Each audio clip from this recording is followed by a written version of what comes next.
Nitish Kumar is the problem of the state. Tejashwi तो और झूठ झूठ बोल रहा है, ये तो क्या कहते हैं, मोदी से भी टप गया है। हमारी समस्या ये है, आवाज दो, शिक्षा मंत्री हाय हाय हाय हाय हाय, शिक्षा मंत्री इस्तीफा दो, इस्तीफा दो, इस्तीफा दो। हमारी लड़ाई जिंदाबाद, जिंदाबाद, जिंदाबाद। शिक्षक अभ्यर्थी जिंदाबाद, जिंदाबाद, जिंदाबाद।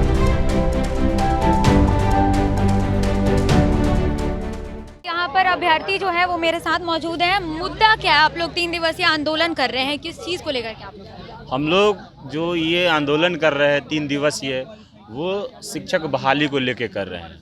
और ये आंदोलन आज का नहीं है, ये आंदोलन गत कई वर्षों से चलते आ रहा है। सरकार नहीं सुन रही, जिसकी वजह से हम लोग मजबूरन आंदोलन पे उतारू हुए हैं। आपको लगता है कि आप ऐसे करें आंदोलन, सरकार इसके बात सुनेगी?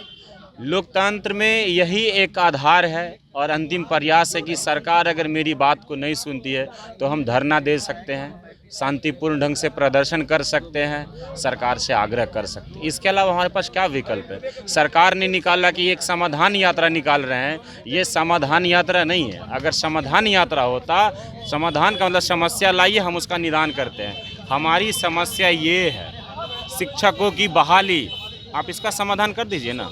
काला सुपौल घूम रहे हैं, समस्तीपुर, मधेपुरा, औरंगाबाद क्यों घूम रहे हैं? समस्या ढूंढ रहे हैं ना कि समस्या है क्या हमारे राज्य में। तो समस्या तो सामने पड़ी है। कहावत है, गोदी में लड़का गांव घर में शोर। समस्या पटना में है, अब घूम रहे हैं, पूरा राज्य घूम रहे हैं। वो क्या दिखा रहे हैं? वो अपने चुनाव प्रचार में लगे हुए हैं, ना कि राज्य की समस्या के समाधान में। चुनाव का जिक्र किया, अगले साल लोकसभा चुनाव होने वाला, आपको लगता है कि इसमें कोई पॉलिटिकल एंगल है, कोई एजेंडा है उनका? हाँ, वो चाह रहे हैं कि हम इस लाखों बहाली को इलेक्शन के टाइम में दे करके और हम एक स्टेज शो प्रोग्राम करेंगे। सरकार का मंशा है, और स्टेज पे नाच नाच के कहेंगे कि मैंने 1 लाख बहाली दिया, मैंने 1 लाख बहाली दिया। तो मेरी बात को सरकार भी सुन ले कि लोगों को भूख प्यास अभी लगी है, और उसको जब आप मर जाने के बाद दीजिएगा तो उस भोजन का क्या फ़ायदा? जिनकी उम्र ही ख़त्म हो जाएगी वो बहाली लेके क्या करेंगे?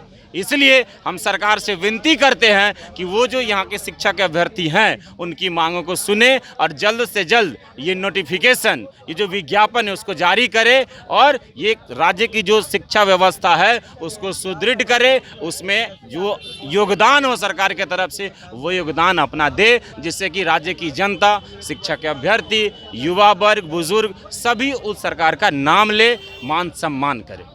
आपने इस मुद्दे को लेकर के जनता दरबार में अपील किया है, आप गए थे वहां तक इस मुद्दे को लेकर के? आप लोगों ने दरबार नहीं गया। नहीं गया आप? तो आपको क्या लगता है जिस तरीके से आप लोग? हाँ। मैं कुछ टाइम पहले जब विजय कुमार चौधरी शिक्षा मंत्री थे तब मैं उनके पास कम से कम 5 बार गया था, और उन्होंने मुझे हार्डली 30 सेकंड दिया था, मेरी बात पूरी नहीं हुई और मेरा कागज़ में उन्होंने वापस कर दिया। उन्होंने सुनने का भी ये क्या बोलते हैं इंटेंशन भी नहीं दिखाया उन्होंने कि हाँ कोई आया है, अपनी जो फरियाद लेके आया है, मुझे सुनना चाहिए, मुझे इसके बारे में कुछ करना चाहिए। उन्होंने सीधा क्या क्या 6th फेज़ ख़त्म होगा तब तो करेंगे ही ना। अरे 6th फेज़ क्या दानव है, 4 साल से चले जा रहा है, कब ख़त्म होगा? कब 7वां फेज़ आएगा? हम 12 मार्च 2021 को पास हुए थे, हम यहीं रहते हैं, पास में ही कच्ची तालाब है। I really screamed on the road. लोगों ने मुझे देखा, लोग मुझे देख रहे थे कि क्या होगा इसको, क्या होगा उसके। मेरे साथ मेरा एक दोस्त था, वो बोला क्या हो गया भाई? हम बोले भाई नौकरी लग गया।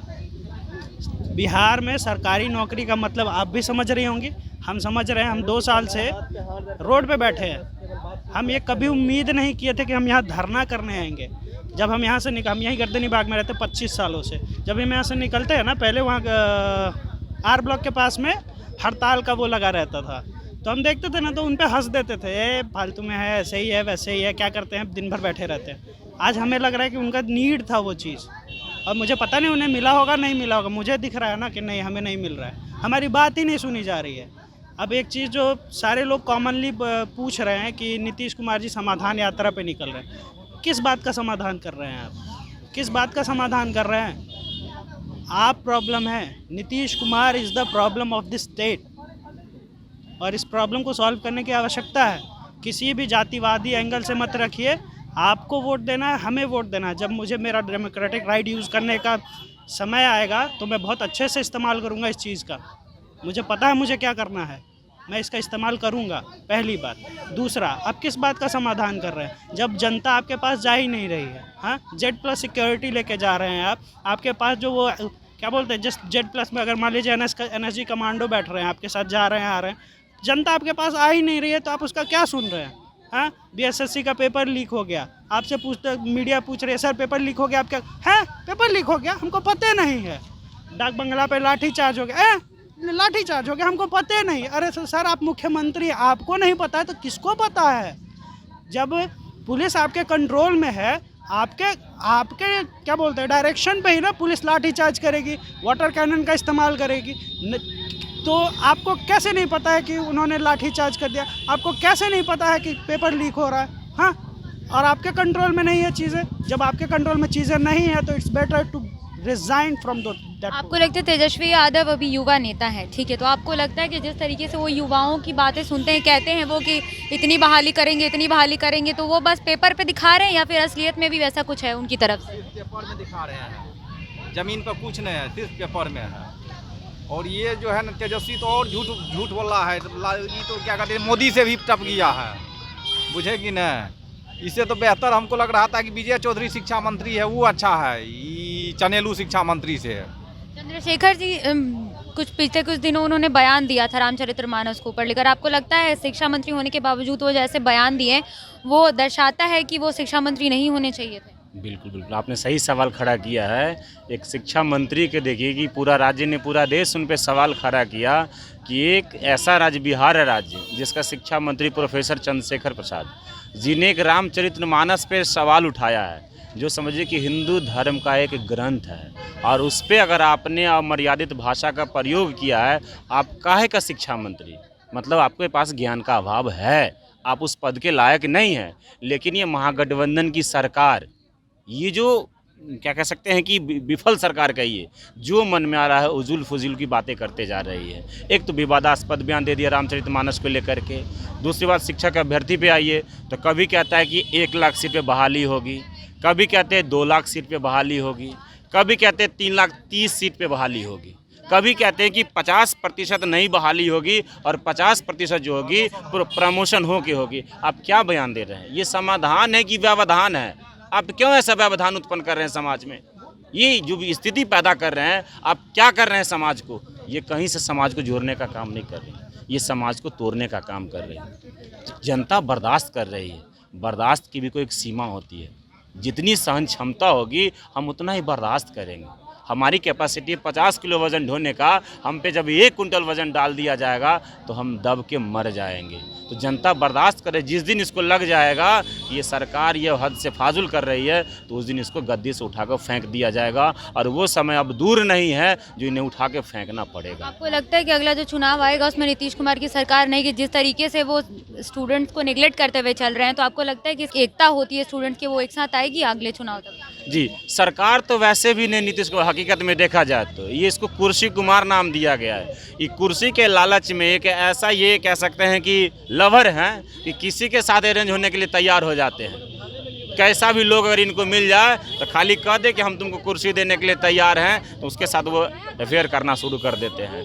ये 35-37 सीट लेकर के मुख्यमंत्री बने हुए हैं और 75-79 सीट वाले उप मुख्यमंत्री के पद पर रहते हैं, तो इनको क्या कहिएगा? ये सरकार फुल मेजोरिटी में थोड़ी है, ये तो किस कुर्सी के चक्कर में राज्य को धरातल में मिलाते हुए जा रही है। आप हमें काम बता दीजिए, किसी भी राज्य या कोई भी देश सुदृढ़ तब होगा जब वो समाज शिक्षित होगा, पढ़ा लिखा होगा। आप कहते हैं बेटी बचाओ बेटी पढ़ाओ, बेटी को तो लोगों ने बचा लिया, लेकिन बेटी को पढ़ाएगा कैसे? क्योंकि आपके विद्यालय में शिक्षकों की कमी है। आप बिहार का भ्रमण कीजिए, विद्यालय कई ऐसे हैं जहाँ पे 10 शिक्षक होने चाहिए, वहाँ पे 2-3 शिक्षकों से विद्यालय चलती है। विद्यालय में शिक्षक नहीं है, और जो प्राइमरी विद्यालय थे उसको अपग्रेड करके हाई स्कूल कर दिया गया। आपने क्यों किया ऐसा?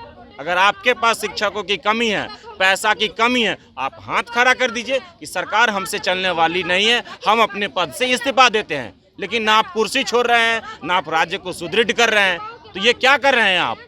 हाल ही एक खबर में आप लोग से एक सवाल है, उन्होंने सिक्योरिटी बनाया है कि अब जो भी सरकारी स्कूल के टीचर होंगे वो बायोमेट्रिकल सिस्टम से अपना अटेंडेंस देंगे। आपको लगता है ये किसी हद तक सही है, बायोमेट्रिकल तरीके से उनका अटेंडेंस देना? अटेंडेंस तो तब बनेगा ना जब स्कूल में टीचर होंगे। जब टीचर ही नहीं है तो आप बायोमेट्रिक लगा के क्या करिएगा, एक चीज़। दूसरा, ये रेवेन्यू लॉस है। अगर टीचर ही नहीं है तो आप बायोमेट्रिक लगा रहे हैं तो वो तो पैसे खर्च हो रहे हैं हर स्कूल में। उत्क्रमित विद्यालय 9360 है, मान लीजिए 9360 वोट बायोमेट्रिक मशीन्स लगे। अब टीचर भी तो होने चाहिए ना, तो वो तो उसका प्रॉपर यूटिलाइजेशन नहीं हो पाया ना, तो ये तो पैसे की बर्बादी हो रही है। तो ये सही चीज़ नहीं है। जब एकदम आप फुल फ्लैश से चीज़ों को चलाने के लिए एलिजिबल हो जाइएगा, कैपेबल हो जाएगा, तब आपको जितने नए सिस्टम्स लाने हैं स्कूल में, जैसे जैसे एजुकेशन बढ़े, क्या बोलते हैं उसको, डेवलपमेंट होगा तो एजुकेशन का स्टैंडर्ड भी बढ़ेगा। तो आप जितने चीज़ों का इंट्रोड्यूस करना चाहिएगा उस समय आप इंट्रोड्यूस करिएगा। लेकिन जब आप कुछ टीचर्स ही नहीं है वहाँ पे, तो रेवेन्यू लॉस करने का कोई ज़रूरत तो है नहीं। मेरे हिसाब से तो ये सही चीज़ नहीं है। मेरे उनका यही कहना है कि जो शिक्षा का जो केंद्र है वो कहीं ना कहीं लापरवाही करती है शिक्षा को लेकर के। उनका ये कहना है, इसलिए सिक्योरिटी दे रहे हैं वो स्टूडेंट्स को। तो उनके अनुसार ये सही है? आप लोग के अनुसार क्या लगता है? जो ये सिस्टम चलाते हैं, कभी कुछ बदलते कभी कुछ बदलते, सही है ये? नहीं, कहीं से सही नहीं है। ये जो आप ला रहे हैं, देखिए, नियम कागज़ पर बनाने से धरातल सुदृढ़ थोड़ी हो जाएगा। आप कॉपी पे उसको पास आउट करवा दीजिएगा, लेकिन ये धरातल पर जनता को दिखना चाहिए ना कि हाँ, जो नियम बना वो नियम का पालन किया जा रहा है। ये सरकार का क्या है कि जितने बच्चे होंगे, 40 बच्चे नहीं 30 बच्चे पे एक शिक्षकों का होना जरूरी है। यहाँ क्या उतने शिक्षक हैं? नहीं है। फिर आपने ऐसा नियम क्यों बनाया? कहते जी 100 पे एक शिक्षक रखेंगे हम बिहार में, तो ये तो बोल भी नहीं रहे हैं और कर भी नहीं रहे हैं। तो आप अगर चाहते हैं कि राज्य सही हो, नीतीश बाबू, तो आप अपने नियमों में बदलाव लाइए। आपके पास अगर उपार्जन का स्रोत नहीं है, सोर्स ऑफ इनकम नहीं है, कभी कभी कहते हैं आपके मेरे पास राजस्व नहीं है, तो आप प्रबंध आप कीजिएगा ना। गार्जियन घर के आप हैं, तो पूर्ति कहाँ से होगी वो आप जानिएगा। कर्ज लेके परिवार चलाइएगा या कमा करके परिवार चलाइएगा या खेत बेच करके या घर बेच के चलेगा, बच्चों को उसकी परवाह नहीं है। बच्चे चाहते हैं कि हमारा परवरिश हो। हम इस राज्य की जनता है और ये हमारा हक है कि हमें रोजगार मांगना अधिकार है।